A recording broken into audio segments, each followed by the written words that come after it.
Oi, turma, sejam bem-vindos a mais uma aula de história. E a aula de hoje é especial e eu vou falar um pouco sobre o anime Shingeki no Kyojin. Shingeki no Kyojin, também conhecido como Attack on Titan, é uma história que gira em torno do personagem Eren Yeager, em um mundo onde a humanidade vive rodeada de enormes muralhas para se proteger de criaturas gigantescas, os Titãs. A história narra a luta da humanidade para recuperar seu território e esclarecer os mistérios ligados ao aparecimento dos Titãs. Mas agora eu irei discutir sobre elementos do final da terceira temporada e início da quarta, quando foi revelado a verdadeira origem dos Titãs. Então esse vídeo está repleto de spoilers da história.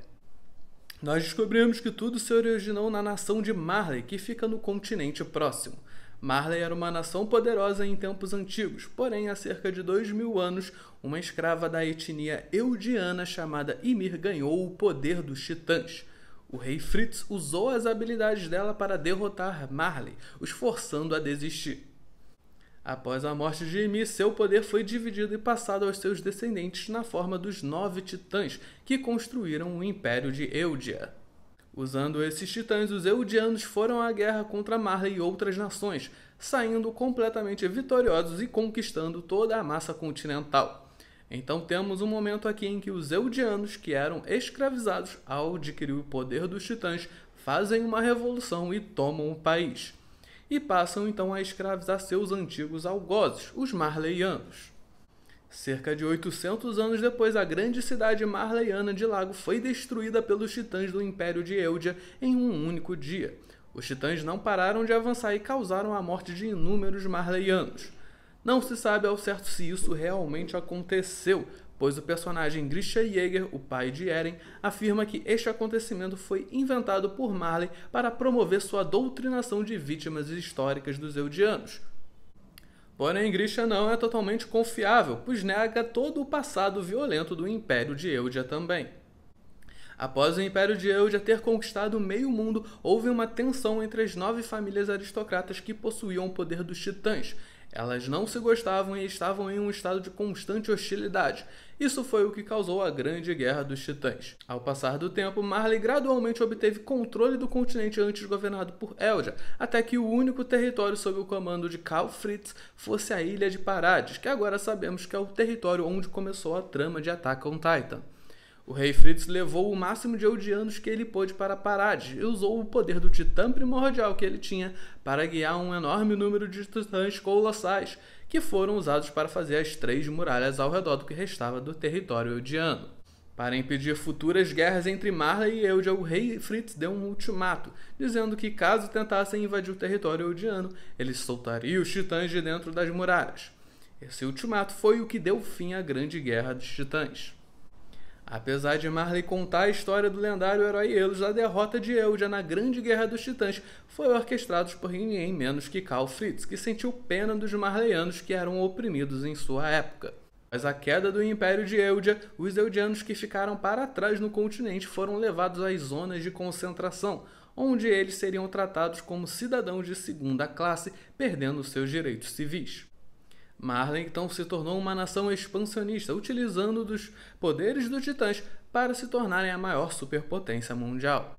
Com o poder dos titãs pertencente à unidade de guerreiros, um grupo seleto de eldianos que servem a Marley, Marley invadiu várias das nações vizinhas, as anexando ao seu grande império colonial. Então, no momento, temos 2 grandes reviravoltas na história. No primeiro momento, Marley dominava os eldianos. Os eldianos tomaram o país com o poder dos titãs e escravizaram os marleyanos por séculos. O rei do Império de Eldia decidiu acabar com esse sistema, se exilando em uma ilha, e os marleyanos tomaram o poder de volta e começaram a tirar os direitos civis dos eldianos, os tratando como seres inferiores. E o que são as bases dos direitos civis em uma sociedade? É justamente a garantia que todos são iguais perante a lei, sem distinção de qualquer natureza, garantido-se o direito à vida, à liberdade, à igualdade, à segurança e à propriedade. Os eldianos perderam tudo isso. Para se aproveitar deles, os eldianos foram segregados do resto do povo em áreas designadas de segurança pública. Esses guetos agiam como uma fonte de reserva de titãs puros. Em época de guerra, súditos de Ymir eram levados para serem transformados em titãs e soltos em campos de batalha. E é aqui que começam os paralelos da história de Marley com a história da Alemanha na Segunda Guerra Mundial. Os eudianos são obrigados a viver em guetos, segregados do resto da população do país. São obrigados a usar uma faixa em suas roupas indicando a etnia deles para que todo mundo possa ver, e são alvos constantes de preconceito e violência. E ainda são sacrificados nas guerras e servem como cobaias humanas para os experimentos científicos. Na década de 1930, na Alemanha nazista, aconteceu algo muito parecido com os judeus. Eles eram obrigados a viver em guetos, forçados a usar estrelas de Davi em suas vestimentas, desprovidos de direitos civis e eventualmente foram todos levados aos campos de extermínios. Marley justificava a desumanização dos eudianos porque eles, há centenas de anos atrás, tinham escravizado seu povo. E agora praticavam a mesma coisa que sofreram, punindo os descendentes dos eudianos por gerações com uma ideologia repleta de preconceito e barbaridades. Os nazistas, por outro lado, justificavam as suas ações por considerar os judeus os causadores dos problemas da Alemanha e utilizavam uma ideologia eugenista e preconceituosa para defender as suas barbaridades também. Tanto o governo de Marley quanto a Alemanha nazista tiveram grande apoio de sua população. Marley ainda conseguiu realizar uma doutrinação tão forte que fizeram grande parte dos eudianos acreditarem que mereciam sofrer daquele jeito por conta de seus pecados do passado. Isso foi possível também por causa da longa duração de seu governo. Imagina se o governo nazista da Alemanha tivesse durado mais de 100 anos. Provavelmente ele iria até conseguir convencer muitos judeus de que eles eram sim uma sub-raça também. O preconceito e a intolerância se tornariam parte estrutural de sua cultura. Para justificar a exploração dos eudianos, Marley pregou doutrinas tanto nos cidadãos marleyanos normais quanto nos eudianos confinados, com histórias inventadas ou exagerações que retratam os eudianos como descendentes de demônios. A vida no gueto tem suas inúmeras injustiças. Os eudianos normalmente têm que aguentar abusos físicos e psicológicos dos guardas de tempos em tempos, abusos esses que podem levar à morte, como evidenciado pelo assassinato da irmã de Grisha, a Faye Yeager. A entrada e saída do gueto também são limitadas. O portão principal apenas abre em horários específicos ou em ocasiões especiais, como o retorno de soldados. Além do mais, para sair do gueto é necessária uma permissão das autoridades. Isso é claramente uma referência para a vida nos guetos judaicos da Alemanha nazista também. Outro paralelo que podemos formar entre Marley e a história de nosso mundo real é o que aconteceu na África do Sul, que por muitos anos viveu um governo segregacionista entre brancos e negros em um regime conhecido como Apartheid. Lá a população negra não tinha direitos políticos e seus direitos civis eram muito restritos também, sendo obrigados a transitar e morar apenas em certas áreas com espaços públicos limitados. O acesso a certos tipos de empregos, educação, saúde e moradias eram bem limitados. Essa segregação era somente motivada pelo racismo e a população branca da África do Sul não queria perder seus privilégios que conseguiram com isso. E parece que os marleyanos e eudianos vivem um ciclo de punitivismo histórico sem fim em sua história. O ódio e o ressentimento fazem com que eles sempre busquem oprimir e lutar um contra o outro. Esse é o maior ponto que a obra procura mostrar, que o punitivismo que eles procuram infligir uns contra os outros não é a justiça, não é a reparação de crimes e não é voltada para estabelecer a paz entre as duas etnias. É puramente vingança. Imagine se após a Segunda Guerra Mundial os judeus resolvessem segregar os alemães até hoje por crimes que os nazistas cometeram no passado. Isso não é uma reparação contra um crime que eles sofreram. Ser contra o punitivismo não quer dizer também que todos esses crimes têm que ser perdoados e esquecidos. Longe disso.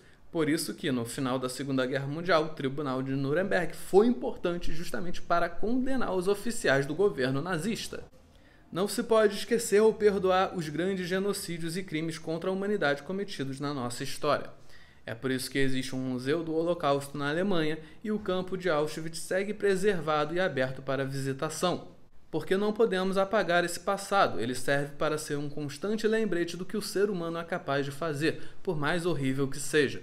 Da mesma forma, também é muito importante lembrar das consequências terríveis da escravidão negra africana, que durou séculos e trazem suas marcas até os dias de hoje. Não houve punição ou justiça para os senhores de escravos e nenhum tipo de auxílio para a grande camada de negros recém-livres no nosso país. O esquecimento proposital de certos acontecimentos históricos serve também para a perpetuação de muitas injustiças sociais. O punitivismo serve para dar continuidade ao eterno ciclo de vingança em Attack on Titan. Como reflexo do nosso mundo, assim como o punitivismo segue gerando problemas em diversos conflitos, como a opressão que os palestinos sofrem em Israel, por exemplo. Lembrando que é muito importante frisar mais uma vez que os crimes perpetuados na nossa história não devem ser simplesmente deixados de lado. Os culpados precisam ser punidos de forma justa, mas isso não pode gerar um sistema de opressão ou perca de direitos básicos. É necessária uma mistura entre condenar os culpados e a reparação por parte do governo para auxiliar os que foram oprimidos. E os privilégios de qualquer camada social devem ser combatidos para que não ocorram novas desigualdades. Então é isso, turminha. Terminamos a aula de hoje. Tchau, tchau e lavem as mãos.